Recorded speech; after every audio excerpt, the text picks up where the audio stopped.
Hello and good morning. I'm Crystal Bergfield and I'm ready to share with you again today. As I was in my morning reflection time, what came to me? I was thinking, what am I going to share with people today? And I'm looking out of my beautiful window here and realized that's what I'm going to share. I want to share with you God outside of your box.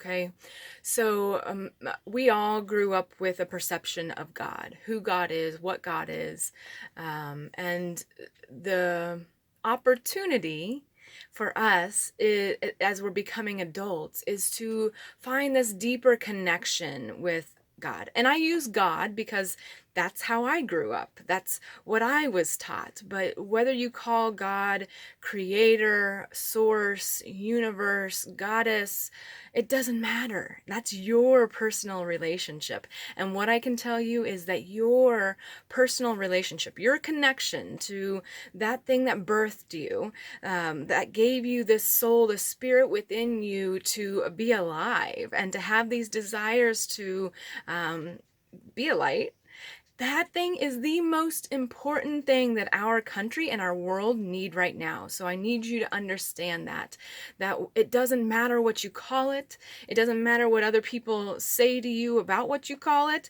That's between you and your creator, and let that sink in. Okay, because we definitely need it right now. There's this, if we look around society, we would get the message that I've heard messages from people saying, God's not real, God is dead, God's not welcome, I can't talk about God, I can't be about God, or creator. Again, this is just my word, but it's not the way, right? This is just how I speak. So don't let that limit you in your connection and in your ability to hear and glean a little bit from me and my story. But this message that we get is that there isn't God. But you know that you're watching this, right? So you know that there's something, because there's something within us that is like, there's got to be something beyond this. And honestly, that's how I came back to God. So I grew up in Christian faith and had this deep connection with Jesus as my teacher. And when I went into the military, and I was raped and tortured and left the military with PTSD and a death wish, actually. I didn't want to be here anymore. And if I looked around the world, I would say that God's dead. He's not here. Whoever created me, I don't want anything to do with it, because they left me in this condition and they let all of these things happen to me, right? That's where I was. And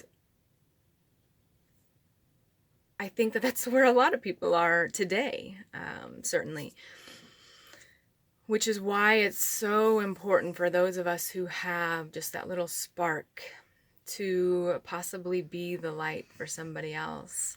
And when I say be the light, it's not that you need to go and convert anybody or get them to believe what you believe, but your light is all they need. Your smile, your compassion, or your forgiveness, or your unconditional love is all that's needed. You don't need a mouthpiece for this.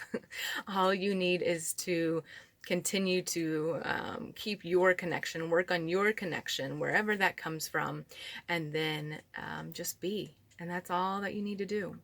And so that gets me to our little homework today, or what I wanted to share with you, is that in this seeking that we have, this personal relationship with our creator, this knowing that we are more than this body and more than this mind, that we have this unique spirit that's alive within us, right?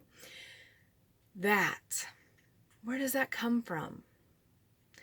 As I said, we all grow up in a particular way and are taught certain things. But as we become adults, we get the opportunity to decide if that still fits for us. Is that still what I know to be true for me today? And I can tell you from my journey, what I learned as a child is not exactly what I know to be true for myself today. I now know to be true that there are many paths up the mountain. And when I say up the mountain, I would say like that journey back to our Creator. The fact that I grew up in a Christian faith was based solely on where I was born, the location I was born in the world, and the family that I was born into. It's not the end all be all. Christianity is not the one religion that's best. It just happened to be what I was born into. And so we all have these different opportunities to explore what's true for me today with my connection. And I can tell you that if you start to take on that thought of what's true for me today with my spirit, what's true for me today with my mind and my body, you will begin to expand in who you are. That light will like expand and start to brighten.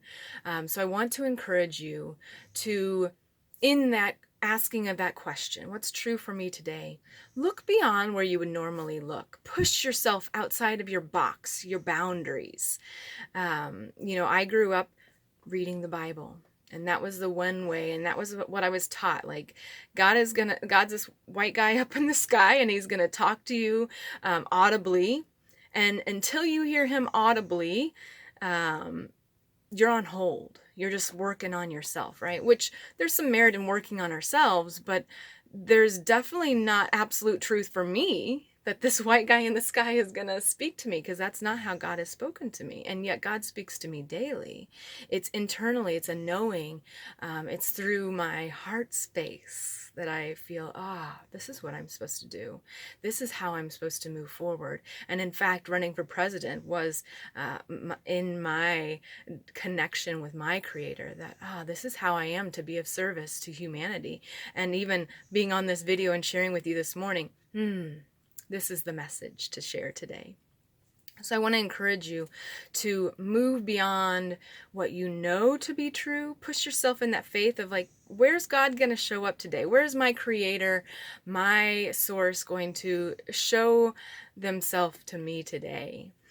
Look around and see if you can find that. And then when you do, say thank you. In the trees, right? These trees are alive. They're created just as we are created. Thank you. And the other piece I'll say about that before I get off is that when we see these things, we often think, oh yeah, yes, everything's created by God. We don't give it the same weight as if the exact way that we were taught, right? Like, many of us were taught that the Bible has more weight than anything else in the world when it comes to God speaking. And yet, I have been spoken to in much greater and deeper ways from a homeless woman, from the earth, from the animals around me, from other human beings around me. They have been God right in my face. So I want to encourage you today to see God, your Creator, your source, your goddess, whatever it is that you call that, your connection. Let it spark today. Find that spark. And then when you do feel that spark or see that spark in front of you, say thank you. Let your Creator know that you're listening and say thank you. Thank you for listening. Again, let's ignite ourselves and be the change that our country and our world need now. Have a great day.